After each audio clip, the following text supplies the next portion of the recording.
The Doobie Brothers were one of the greatest and most iconic rock bands of their generation, and their music is still adored by fans, old and new, today. The band had several members who weren't actual brothers, but were close enough to be brothers. Sadly, many of the Doobie Brothers Band members have passed away.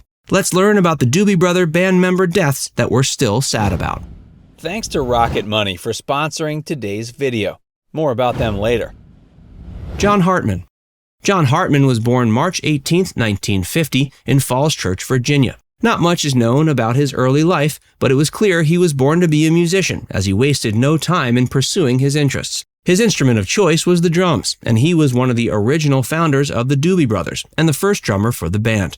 To this day, he's recognized as one of the best drummers for the band and one of the best of his generation. He took a hiatus from the band in 1979 after completing a promotional tour with them. He lived on a ranch in California and wanted to focus on looking after the huge number of Arabian horses he owned. But he eventually rejoined the band and participated on several other albums of theirs, including reunion albums. He eventually left the band again and largely retired from the music industry, though his contribution was certainly never forgotten. He was inducted into the Rock and Roll Hall of Fame in 2020. Sadly, he passed away on December 29, 2021, at age 71. His death wasn't announced by the Doobie Brothers until September of 2022.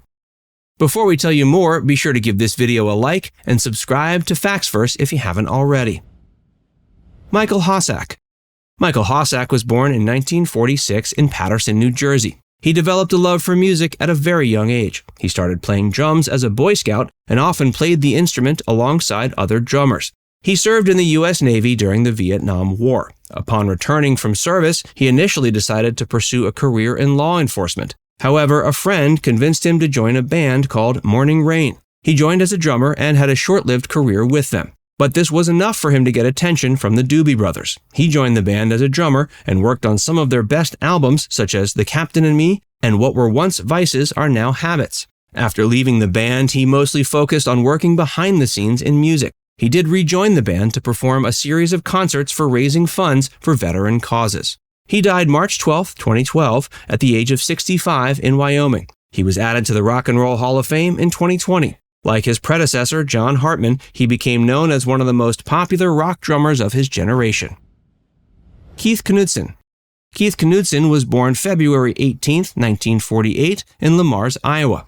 As a high schooler, he began playing drums while attending school in Princeton, Illinois. He played for a few bands before becoming the drummer for prominent vocalist Lee Michaels. He became a big star when he replaced Michael Hossack in 1974 and became the new drummer for the Doobie Brothers. Apart from his drumming, he also performed backing vocals for some of their songs. He was also a co-drummer for some of the other drummers, such as John Hartman and Chet McCracken. He and John McPhee, a fellow Doobie Brother, created their own country rock band together and began performing. The band was called Southern Pacific, and he had success with it, as he did with the Doobie Brothers. He was one of the most prolific artists of his time and continued to perform with the Doobie Brothers for much of his life. Sadly, he died of pneumonia at age 56 in 2005. He recorded 7 albums with the Doobie Brothers and 4 albums with Southern Pacific. His albums with the Doobies were among the most successful for the band, as they all reached the top 10 on the charts, with Minute by Minute reaching number 1. The last album he worked on with the Doobie Brothers was Sibling Rivalry, released in 2000, 5 years before his death. With inflation and the increasing cost of living, it's difficult to stay on budget to save for retirement. Having some extra guidance with budgets can help, and that's where Rocket Money comes in. Rocket Money is an all-in-one finance platform that helps you save more and spend less. The Personal Finance Manager allows you to manage subscriptions, lower bills, monitor your credit score, and build your savings all in one place. Rocket Money can see if you have recurring charges for subscriptions you forgot about. From there, they cancel unwanted subscriptions for you with just a tap. You never have to get on the phone or try to hunt down the cancel button. Inside the platform, you can set budgets and monitor your spending for those categories. If you go over budget, you'll get friendly notifications that help you stay on track. You can also monitor your credit score. With complete access to your credit reports and history, Rocket Money alerts you of important changes that impact your score and offers you insights on ways to improve it. Rocket Money is trusted by 3.4 million members and counting. To try it out for free today and unlock more features with premium, Head to rocketmoney.com/factsfirst or click the link in the video description. Norton Buffalo.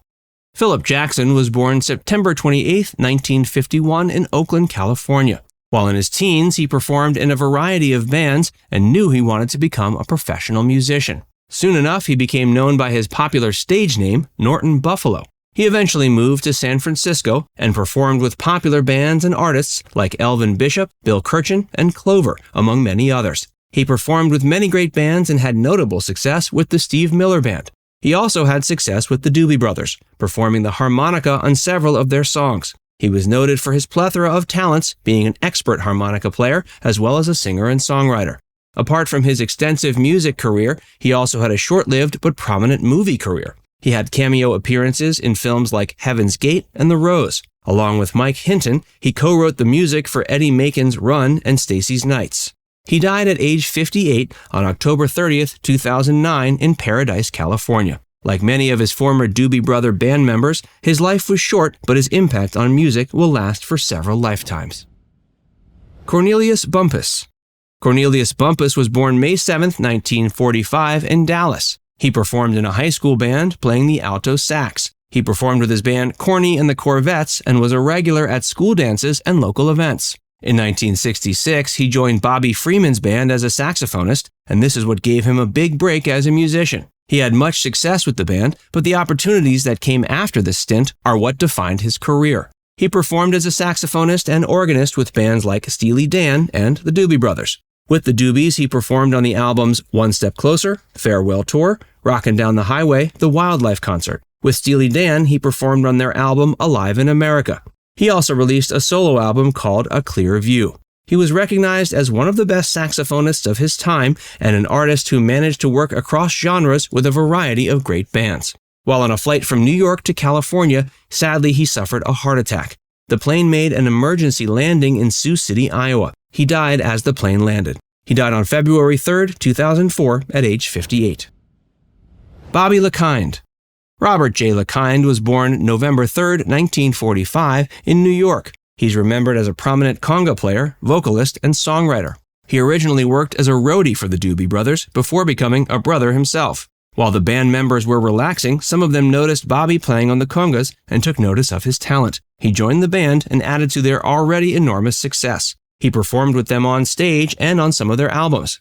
He left the band when they had their dissolution in the early 80s. He joined the Doobies again in the late 80s when they reunited. He performed on their album Cycles. Sadly, he became ill and had to step aside from the Doobie Brothers. He had also performed with a couple other bands. He was part of the band The Bone Daddies, which performed Afro-Cuban music. This showed he had incredible range and could work well on a variety of genres and with different artists. He passed away from colon cancer on Christmas Eve of 1992 at age 47. Now it's time to hear from you. Who's your favorite Doobie Brothers band member? Let us know in the comments section below. And before you go, make sure you give this video a like and subscribe to Facts First if you haven't already. Click the bell icon to stay updated on all our latest content.